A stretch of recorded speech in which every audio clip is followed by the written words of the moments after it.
When it comes to questions about who is the administrator of Doge, actually, do you believe that's an important question to have the answer to? No, the issue is not who is technically the administrator, who has the title.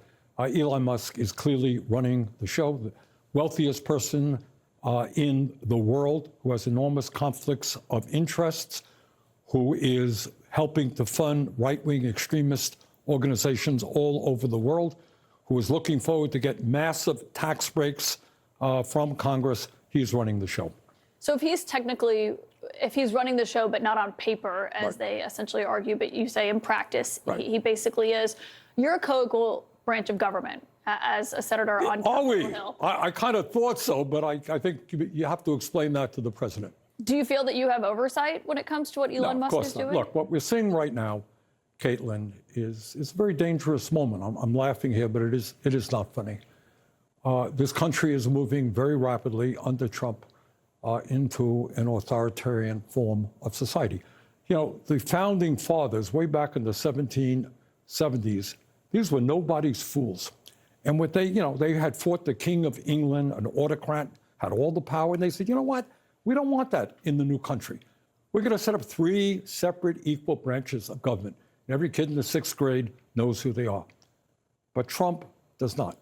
And what Trump is doing now is trying every day to usurp the powers of Congress, to challenge the powers of the court.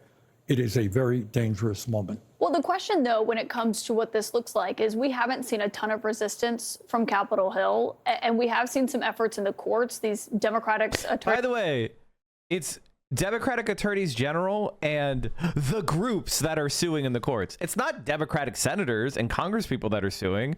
They're sitting on their fat fucking asses doing nothing. They're voting for all of Donald Trump's cabinet members. Democratic attorneys general stepped in. But today, a federal judge here, Tanya Chutkan, she's well known to our audience from the Trump trials, she declined to block Musk and his team from getting access because she basically said she wasn't getting specific enough examples from these AGs about how Musk could cause irreparable harm to their state. And if they can't prove that in court, what does that say? Well, I tell you what I happen to believe.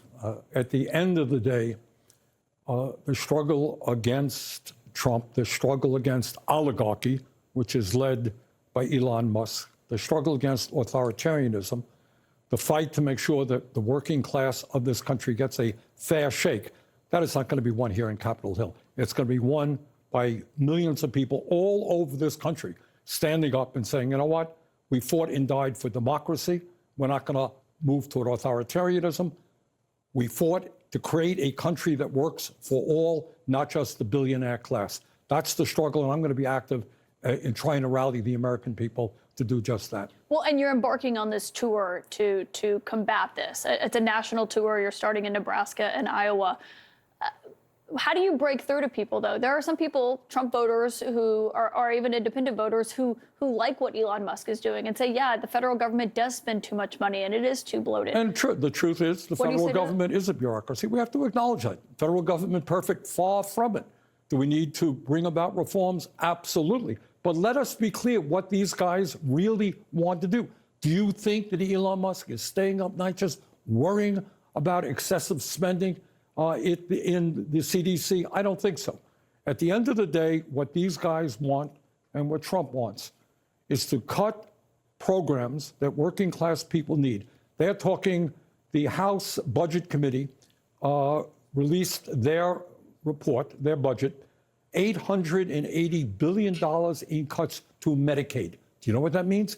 It's not only that millions of people, kids, are going to be thrown off the health insurance they have, devastating to nursing homes, 40% of the revenue coming into community health centers. 30 million people get their health care, community health centers. That's coming from Medicaid. You cut Medicaid, you're going to dismember an already broken health care system. What are they going to do with that money? They're going to give it to tax breaks for the richest people in America. Over $1 trillion. Do you think we should apply pressure to Bernie to start his own party? Yes. I've been saying it. I tried. I honest to God wanted him. $1 billion goes in tax breaks to the top 1%. That is what these guys want. They want more wealth. They want more power. American people are going to have to stop them. Well, and what you're referencing, this is like the blueprint, essentially, that we got from House Republicans. It's not clear what realistically they're going to be able to pass here, but they're looking to have 4.5 trillion in tax cuts. Right. And basically, this plan instructed the Energy and Commerce Committee, which oversees Medicaid, to find those $880 billion in cuts. Realistically, what should voters be worried about if you hear from some moderate Republicans who say, we're not going to touch Medicaid, that's not going to be on the table? Well, no one is saying that.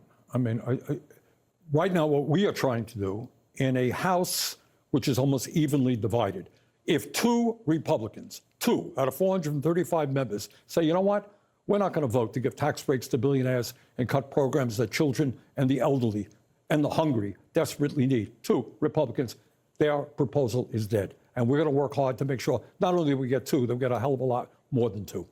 On the Elon Musk front, when it comes to Social Security payments and what is actually wrong with government and what's exaggerated, we're hearing this line from the White House that tens of millions of people are getting Social Security fraudulently. Either they're dead or... Yeah, I don't believe that for a second. We've gotten no evidence of it, but I looked into this, and what we do know is that there's a lot of people that still remain in the database, but as far as people who are actually getting payments, it was 44,000 who got payments according to an audit that was done in 2023. Out of how many millions?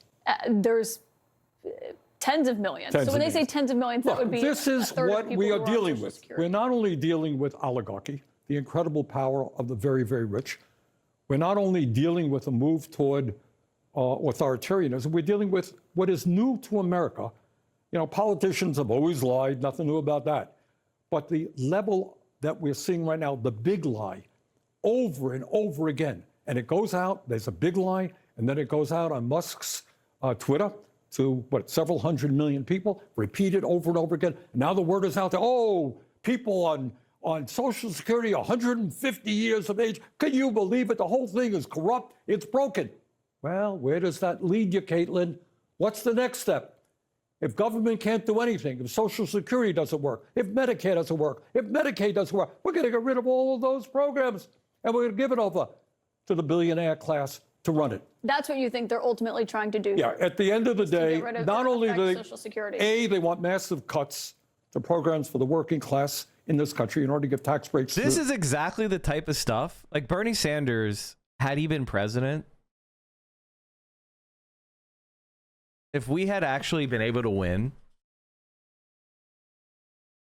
would have gone down in history as one of our great presidents. This is just a fact. And I think a lot of people, what are the things they do to help cope is they say like, oh no, he would have been blocked. They would have been resisted. You're right. He absolutely would have been blocked and resisted. But the American people would have reacted to support him.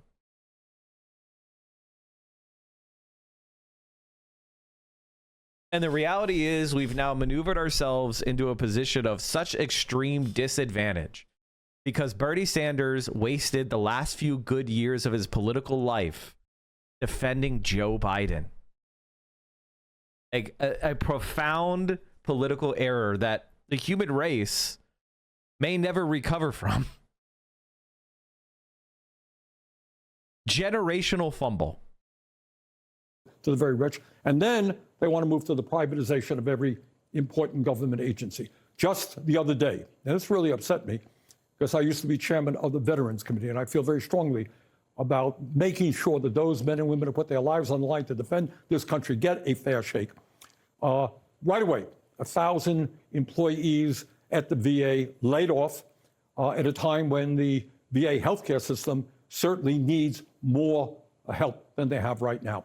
So at the end of the day, yeah, they're going to want to privatize Veterans Administration, Social Security, Medicare, Medicaid, and the Post Office, by the way. If President Trump were seated next to you, he might say, well, I pledged on the campaign trail that I'm not going to touch Social Security. Yeah. What would you say to voters who bring that up? I think the president has many attributes, but credibility and honesty are not one of them. So I would have my doubts. I'm not saying they're going to go after Social Security tomorrow. They're not. But this is the groundwork. I mean, this is what you do. You destroy the credibility of programs that are complicated, programs that have tens of millions of people. This is the welfare queen again. Look at this person. They got this, they got that. Kill the whole program. Well, the interesting part about that is actually before Trump took office, the Treasury Department clawed back and recovered $31 million in payments from Social Security that shouldn't have gone out that went out. That was something that they were doing over a 5-month period to deceased individuals. But the point is, I think, that what the Doge team says they're doing was already happening. They were going back and getting the money that was being. And all that I would ask the American. Okay, yeah. So they're just making shit up. The Social Security doesn't pay to dead people. It's just not true. And here's one of the things that's really interesting about government in America. If you've ever spent any time in government, which 99% of the people who talk about politics online have never done, is you have to understand that America is completely dysfunctional from the top down. They're not wrong about that. But it's not because of government incompetence. It's because of the Constitution. The Constitution of the United States sucks. And we have these dumb things called states that should not exist. And so we don't just have one Congress, we have 51 Congresses. And they're all, and we don't just have like a environmental protection agency, we've got 51 environmental protection agencies. We have so much bureaucratic duplication in the dumbest way possible. It's fucking garbage.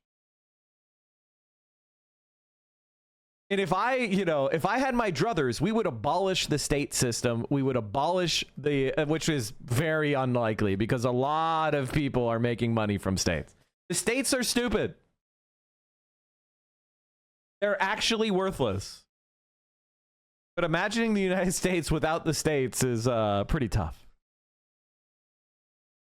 Meanwhile, China executing another billionaire. Zhang Hongli, former vice president of the Industrial and Commercial Bank of China, was on Wednesday sentenced to death with a 2-year reprieve for accepting bribes worth over $24.3 million.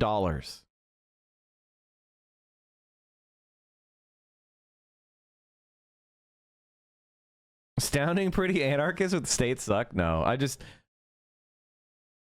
we don't want them. They're useless. People to understand is that when you have programs dealing with tens of millions of people, is anyone going to say, hey, there is no fraud, everything is running efficiently? Of course not. There are going to be problems. Every bloody program out there, there are going to be problems. But you don't throw the baby out with the bathwater. So what's the solution? The solution is, when they are concerned about the solution fraud is, and bloat. The solution is that, of course, we try to get rid of fraud and waste and abuse. And maybe they want to take some of their attention onto the corporate world, the kind of price fixing that goes on there as well. But we want to get rid of fraud and waste.